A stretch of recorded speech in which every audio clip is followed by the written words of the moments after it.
क्या आपको पता है कि भारत में ऐसे करोड़ों लोग हैं जिनके पास जमीनें हैं लेकिन वो लोग अपनी मर्जी से उस जमीन को बेच नहीं सकते।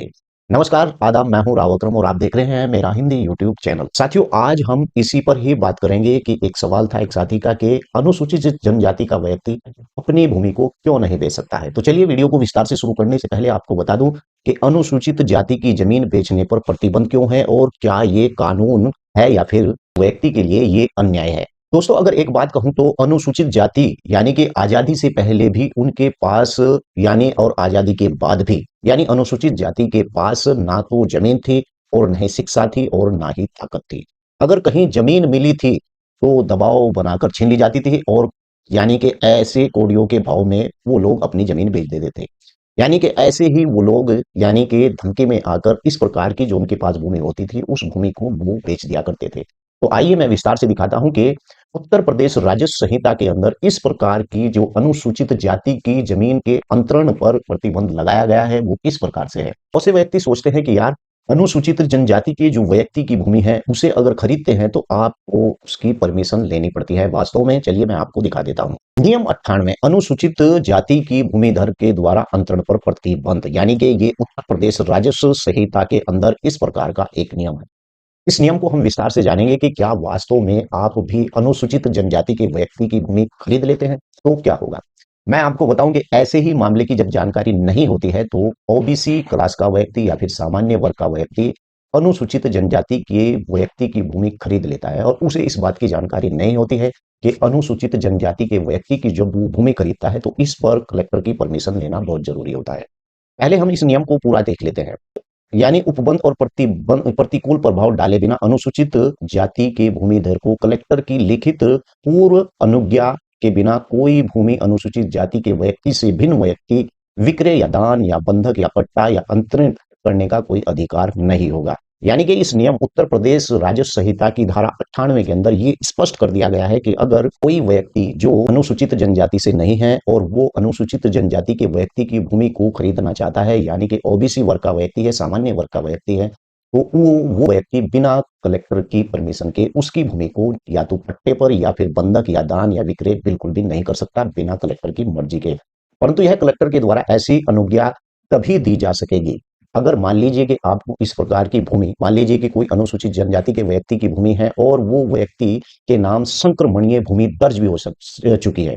अगर आप उसकी खतौनी उठाकर देखते हैं, वैसे तो असामी की भूमि पर भी उसी व्यक्ति का नाम होता है जिस व्यक्ति के नाम पर पट्टा होता है, लेकिन यहाँ पर फर्क एक होता है। अगर असामी की भूमि जिस भूमि के ऊपर मालिकाना हक नहीं मिलता है तो उसके आगे लिखा हुआ होता है ये भूमि असंक्रमणीय भूमि धरों में आती है। लेकिन अगर उस भूमि के ऊपर, उस पट्टे के ऊपर संक्रमणीय 1 क की भूमि दर्ज होता है तो यहाँ पर आप मान लेंगे कि जिस व्यक्ति के नाम पर यह भूमि है उस व्यक्ति को यानी मालिकाना अधिकार भी प्राप्त हो चुका है। अनुसूचित जाति के भूमिधर के पास 61 धारा के उपधारा 2 और खंड क यानी कि धारा 110 खंड क ऐसी स्थिति में कोई जीवित उत्तराधिकारी ना हो। मान लीजिए कि आप अनुसूचित जनजाति के व्यक्ति की भूमि को अगर खरीदते हैं, उसके साथ ये होना चाहिए, मान लीजिए कि आपके कोई गांव में या पड़ोसी आपके खेत की या फिर आपकी जमीन के बराबर में ऐसी भूमि है जिसे आप खरीदना चाहते हैं और पता चलता है कि ये भूमि अनुसूचित जनजाति के व्यक्ति की है, तो यहाँ पर शर्त यही है कि उस व्यक्ति का कोई भी यानी जीवित उत्तराधिकारी अगर नहीं है तो आप उसकी भूमि को खरीद सकते हैं, लेकिन वो भी बिना कलेक्टर की परमिशन के। आप पहले आपको परमिशन लेनी होगी और परमिशन लेने के बाद ही आप उस भूमि को यानी खरीद सकते हैं। अनुसूचित जाति या फिर भूमिधर जिस जिले में अंतरण के लिए यानी प्रस्तावित भूमि जो स्थित है उसे किसी भी जिले या राज्य में किसी नौकरी या किसी व्यापार व्यवसाय वृत्ति या फिर कारोबार या फिर निमित्त बस गया हो तो मान्य तौर पर रह रहा हो। यानी कि कोई व्यक्ति अगर आपके गांव में रहता है और वो अनुसूचित जनजाति का व्यक्ति है, मैं पहले ये बता रहा हूं कि किस आधार पर आप अनुसूचित जनजाति के व्यक्ति की भूमि को खरीद सकते हैं। मान लीजिए कि कोई अनुसूचित जनजाति का व्यक्ति आपके गांव में रह रहा है और फिर वो वहां से चला जाता है और दूसरे प्रदेश के अंदर नौकरी करता है, यानी वापस लौटकर आपके प्रदेश में नहीं आता है, तो ऐसे व्यक्ति की भूमि की भी आपको परमिशन मिल सकती है। अगर उसकी भूमि श्रेणी 1 का की है तो कलेक्टर की ऐसे व्यक्ति की भूमि पर परमिशन दे देता है। तीसरा, कलेक्टर को यह समाधान हो गया कि विहित कारणों से यानी भूमि अंतरण अनुज्ञा देना आवश्यक है, तो भी कलेक्टर ऐसी भूमि के ऊपर यानी परमिशन दे देता है कि भाई ये व्यक्ति बीमार है या इस प्रकार से कोई भी उसके साथ कोई हादसा है, तो ऐसे हादसे को देखते हुए कलेक्टर यानी परमिशन दे देता है अनुसूचित जनजाति के व्यक्ति की भूमि को खरीदने के लिए। यहाँ पर मैं आपको सीधा बता देता हूँ कि अगर आप भी अनुसूचित जाति के व्यक्ति की भूमि को यानी खरीदना चाहते हैं, तो भूमि के विक्रय के लिए अनुमति की मंजूरी आपको आवश्यक पड़ेगी। ये नियम आप देख लीजिए। उत्तर प्रदेश राज्य संहिता 2006 की धारा 98 और उपधारा 1 के यानी ये प्रावधान है कि अनुसूचित जाति की जो भूमि है, उसे कलेक्टर की लिखित अनुमति के बिना अनुसूचित जाति के सिवा किसी व्यक्ति को भूमि का विक्रय नहीं कर सकता है। तो यहाँ पर सीधी सी बात यही है कि अगर अनुसूचित जनजाति के व्यक्ति की भूमि है और आप उसे खरीदना चाहते हैं, तो आपको भैया कलेक्टर की परमिशन लेना आपके लिए बहुत ही जरूरी हो सकता है।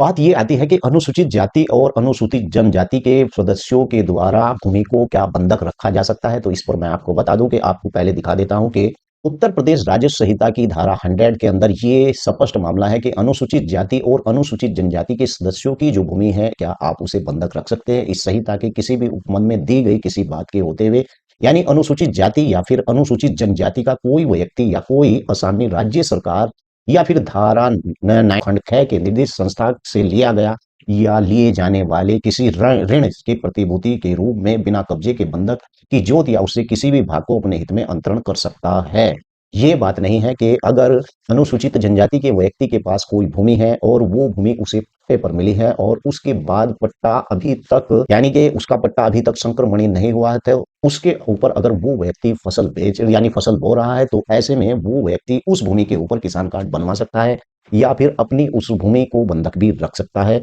और धारा 59 के अधीन यदि किसी भी ग्राम पंचायत यानी प्राधिकरण को सौंपी गई न्याय समझी गई भूमि यानी उस बिक्री पर रोक जरूरी क्यों समझी गई है? सरकार ने यानी कि ये रोक इसलिए लगाई है ताकि गरीबी का फायदा उठाकर जमीन छीनी जाती थी, वो जमीन ना छीनी जाए। यानी कि अंगूठा लगवाकर रजिस्ट्री कराई जाती थी, नाम मात्र पैसे यानी जमीन चली जाती थी, थोड़े बहुत पैसे देकर ऐसे व्यक्ति की जमीन चली जाती थी और यानी कि पीढ़ियों का भविष्य यानी खत्म हो जाता था। और अगर आप